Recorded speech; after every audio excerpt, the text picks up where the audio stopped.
శ్రీ గణేశాయ నమః. ఇంతవరకు మనం చెప్పుకున్న 71 శ్లోకాల్లో కూడా అంటే ఈ శివానంద లహరిలో శ్రీ శంకర భగవత్పాదులు మనకి వివిధ రకాలైనటువంటి భక్తి మార్గాలు చూపించారు. భక్తుని యొక్క మనస్సు అది చెడ్డ లక్షణాలతో ఉన్నా మంచి లక్షణాలతో ఉన్నా సరే శివార్పణం చేయాలి. చెడ్డ మనసును అడిగితే ఆయన బాగు చేసి మళ్ళీ మనకి ఇస్తాడు. మంచి మనసు అయితే దాన్ని ఇంకా ఉద్ధరిస్తాడు. అలాగే శివభావన అంటే ఏమిటో చెప్పారు ఆయన, శివస్మరణ అంటే ఏమిటో చెప్పారు, శివభక్తి ఎన్ని రకాలు చెప్పారు. అన్ని విధాలుగా మనకి ఆ శివభక్తి దిగి ఈ భక్తి శాస్త్రంలో మనని నింపేస్తున్నారు మనం. ఇప్పుడు ఇక్కడ ఏం చెప్తున్నారంటే, నీకు ఒక శివ నిధి చూపిస్తాను, ఆ నిధి నువ్వు తీసుకోవచ్చును, ఆ నిధి ఎలా పొందాలో అనేటువంటిది ఈ 72వ శ్లోకంలో చెప్తున్నారు. ఆ శ్లోకం ఒకసారి. ధ్యానాంజనేన సమవేక్ష్య తమః ప్రదేశం భిత్వా మహాబలిభేరీశ్వర నామ మంత్రైః దివ్యాశ్రితం భుజగభూషణముద్వహంతి ఏ పాద పద్మమిహతే శివతే కృతార్థా. పూర్వం రోజుల్లో ఈ నేలలో కొన్ని నిధులు ఉండేవి. ఆ నిధులు యోగ్యులైన వారికి, అర్హత ఉన్న వాళ్ళకి లభించాలి అని చెప్పేసి దానికి ఒక రకమైన రక్షణ కవచం ఉండేది. అంటే ఏంటన్నమాట, ఎక్కడో లోతుగా ఉండేది, అది ఎక్కడుందో కూడా కనిపెట్టడం కూడా కష్టం. దానికి ఏమిటంటే కొన్ని దేవతా శక్తులు కూడా ఆవహించి ఉంటాయి, అందరికీ కూడా కనబడనివ్వు. అంటే ఆ దేవతల యొక్క మాయా ప్రభావం వల్ల అందరికీ కనబడకుండా, అంటే అయోగ్యులకి కనబడకుండా అవి అలా ఉంటాయి. అలాగే వాటి చుట్టూ పాములు అవన్నీ కూడా ఉంటాయి. ఈ విధంగా ఆ నిధి అనేటువంటిది ఉంటుంది. అర్హులైన వారికి అది లభించేది. వాళ్ళకి ఎలా లభించేది? మొట్టమొదట అంజనం అనేటువంటి, అంజనం అంటే కాటుక, ఒక రకమైనటువంటి మహత్తుండేటువంటి కాటుకోటి పెట్టుకుంటారు. అది పెట్టుకుంటే ఈ నిధి ఎక్కడ ఉంది అనేటువంటి వాళ్ళకి తెలుస్తుంది. అక్కడికి వెళ్ళి వాళ్ళు ఏం చేస్తారు, కొన్ని పూజలు, బలులు, దేవతా మంత్రాలు అవన్నీ కూడా చేసి దానికి రకమైన పద్ధతి పూజలు చేస్తారు. చేసి అక్కడ ఉండేటువంటి ఆ దేవతా శక్తుల్ని వాటన్నిటిని కూడా వాటి అనుగ్రహం పొందుతారు. అప్పుడు అక్కడ ఉండేటువంటి ఏమైనా ప్రతిబంధకాలన్నీ ఉంటే తొలగుతాయి. అప్పుడు గొంపల లాంటి పనిముట్లన్నీ తీసి ఆ నేల అనేటువంటి తవ్వి ఆ దేవతా శక్తులను అనుగ్రహం పొంది ఆ నిధి అనేటువంటి తీసుకుని దాన్ని సద్వినియోగం చేసేవారు. ఆ విధంగా పూర్వం రోజుల్లో ఉండేది.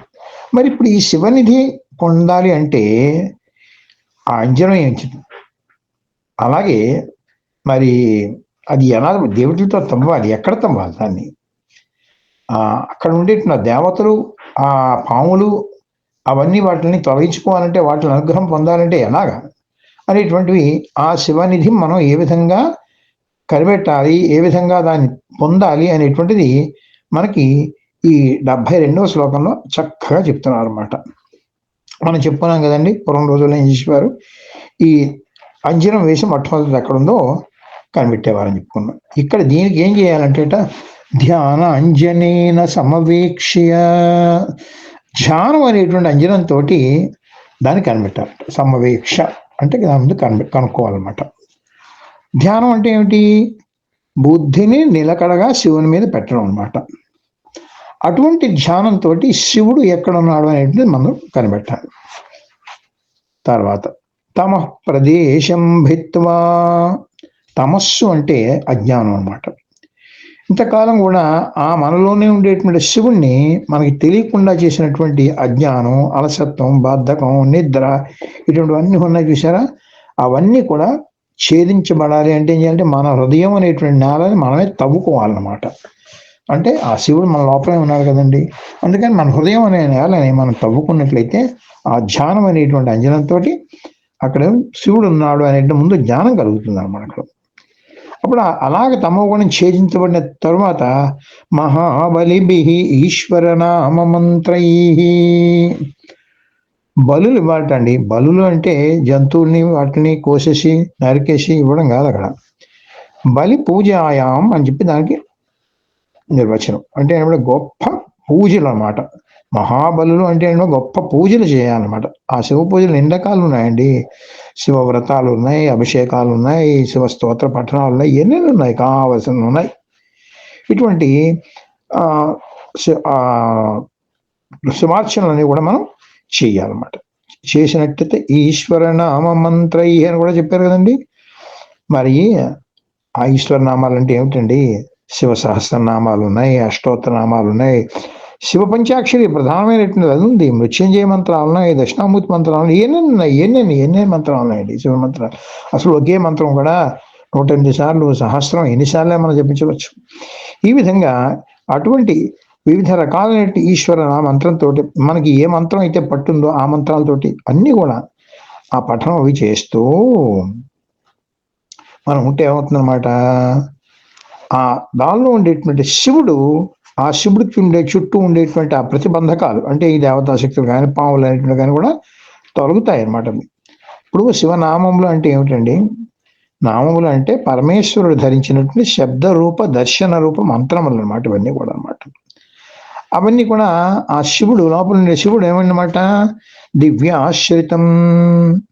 వాడేమోను వివిధ రకాలైన దేవతల చేత ఆశ్రయించబడి ఉంటాడు. మన శరీరంలో ఎంతమంది దేవతలు ఉన్నారు కదండి, ఇంతమంది దేవతలను నియంత్రిస్తున్నాడు ఎవరండి? వాడే కదండి, ఆ శివుడే కదండి. మరి ఆ శివుడిని ఆశ్రయించుకునే దేవతలందరూ ఉన్నారు కదండి. అందుకని ఈ దేవతలందరూ కూడా ఏం చేస్తారు, ఆ శివుడు అంత సులువుగా అయోగ్యులకి అర్హత లేని వాళ్ళకి కనబడేట్లు చేయరు. వాళ్ళు ఏం చేస్తారంటే అడ్డొస్తారు. ఇప్పుడు ఏమైతే నువ్వు ఎప్పుడైతే ధ్యానాంజనం అని శివ ధ్యానాంజనం అనేది పెట్టుకుని నువ్వు నీ హృదయం అనేటువంటి దాన్ని తవ్వుకుంటూ లోపలికి వెళ్ళేమన్నట్టు ఈశ్వర మంత్రాలతో వాటితో ఆ బలులు అవి ఇచ్చినట్లయితే వెంటనే ఆ దేవతా శక్తులు అవన్నీ కూడా నీకు అనుకూలం అయ్యి ఆ శివుడికి శివ మార్గాన్ని ఏమో నీకు చూపిస్తాయన్నమాట. అది చెప్తున్నాను అనమాట. దివ్య ఆశ్రితం అది. తర్వాత ఏం చేస్తారన్నమాట, భుజగ భూషణం. మనం చెప్పుకున్నాం కదండి, మామూలు నిధి అయినడితే చుట్టూ సర్పాలు అవి కూడా ఉంటాయనుకున్నాం కదండి. ఇక్కడ మరి ఈ నిధికి ఆయనకి ఎప్పుడు పాములు చుట్టబెట్టే ఉంటాయి కదండి, ఆయనకి ఆభరణమే పాములు కదా. అనంత, వాసుకి, తక్షక ఎన్ని రకరకాల సర్పాలను కూడా ఆయనకి ఆభరణాలు ఉంటాయి కదా, అవి కూడా ఒక తన శివుడి దగ్గర వెళ్ళనివ్వు. ఎప్పుడైతే ఈశ్వర మంత్రాలు మహా గొప్ప బలులు పూజలు అనేవి చేసేవో అవి కూడా మార్గం సుగమం చేస్తాయన్నమాట. అటువంటిప్పుడు నిత్యే పాద పద్మం ఇహ ఉదవహంతి తే కృతార్థా. అలాగా శివ పాద పద్మ నిధి అనేటువంటిది లభించిందా వాడు కృతార్థుడు అవుతాడు అంటున్నారు. కృతార్థుడు అంటే పొందవలసింది పొందినవాడు, అంటే మానవ జన్మ ఎత్తినందుకు జన్మ సార్థకం చేసుకున్నవాడు, పరతత్వం పొంది మోక్ష ప్రాప్తి కలిగినవాడు అని అక్కడ కృతార్థ శబ్దానికి అర్థం అనమాట. అలాగా తనలో ఉన్న శివనిధిని తనే తవ్వుకుని ఆ శివధ్యానంతో, శివ మంత్రాలతోటి, శివ బలులతోటి, శివ పూజలతోటి ఆయన కానటువంటి శివనిధిని పొందేడంటే ఇంకేం కావాలండి అది. అలాంటి శివనిధి పొందేడంటే వాడికి ఎలాంటి బాధలు ఉండవు, భవబంధాలన్నీ తొలుగుతాయి, భవరోగాలని నశిస్తాయి. ఇంకేం కావాలి? వాడు మానవ జన్మ ఎత్తినందుకు ఆ జన్మ సార్థకం కాలేదు నిజంగాను. అటువంటి శివనిధిని, మనలో ఉన్న శివనిధిని, మనం ఇంతకాలం తెలుసుకోలేనటువంటి ఆ శివనిధిని మనకు చూపించినటువంటి ఆ శంకర భగవత్పాదకు మరొక్కసారి నమస్కారం చేసుకుంటూ నమ శివాయ సాంబాయ శాంతాయ పరమాత్మని. మన మోహనవాణి కార్యక్రమాలు మీకు నచ్చినట్లయితే వెంటనే ఒక లైక్ చేయండి, అలాగే కామెంట్ చేయండి, ఎక్కువ మందికి షేర్ చేయండి. సబ్స్క్రైబ్ చేసుకోకపోతే వెంటనే మన ఛానల్కి ఇప్పుడే సబ్స్క్రైబ్ చేసుకోండి. ధన్యవాదాలు.